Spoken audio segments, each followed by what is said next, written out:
What is the role of God's law then? First, all salvation is by grace. Old Testament believers looked forward to a Christ who would come. In the New Testament, we look to a Christ who has come. They were saved by a grace to come. We are saved by a grace that has come. But if it's all by grace, what's the role of God's law then? By the law is the knowledge of sin. If you do away with the law, there is no sin. If there is no law, there is no sin. By the law is the knowledge of sin. God reveals sin through His law.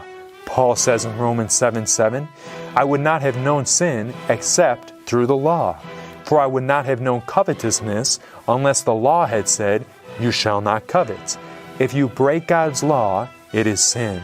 So the role of the law is to define sin. The law says this is right and this is wrong. Grace is God's mercy, God's pardon, God's forgiveness. Grace is God's power. Grace is God's love reaching out to sinners. Does grace do away with God's law?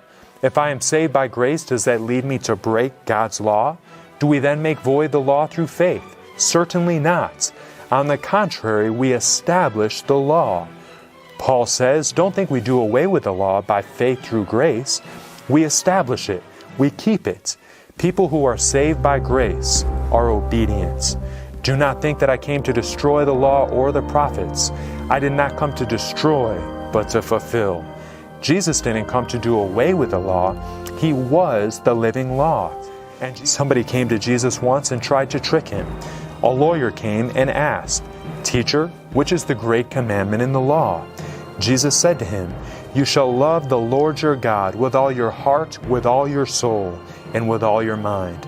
This is the first and great commandment, and the second is like it. You shall love your neighbor as yourself. What was Jesus doing? He was summarizing the 10 commandments, because Jesus said, on these 2 commandments hang all the law and the prophets. The entire law can be summarized in just one word, love. Love God and your fellow man.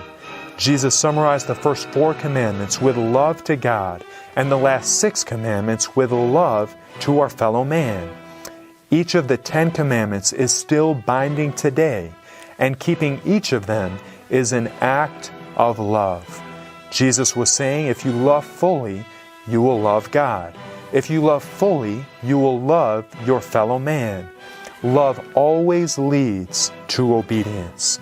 Satan lost heaven because of disobedience. Adam and Eve lost Eden because of disobedience. God is calling His people back to His 10 commandment law. For this is the covenant that I will make with the house of Israel after those days, says the Lord. I will put my laws in their mind and write them on their hearts, and I will be their God, and they shall be my people.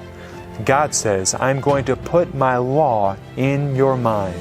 What does that mean? If God's law is in our minds, we know it. If God's law is in our hearts, we love it. God will have a last day people whose law is written in their hearts and minds. They love Him enough to obey Him. Let's read a description of this last day people. Here is the patience of the saints. Here are those who keep the commandments of God and the faith of Jesus. Here are they, the faithful ones, those who keep the commandments of God and the faith of Jesus. The last chapter in Revelation describes the redeemed this way. Blessed are those who do His commandments, that they may have right to the tree of life, and may enter through the gates into the city. Jesus Christ pardons us. Jesus says, Come to me, my child. He gives us mercy.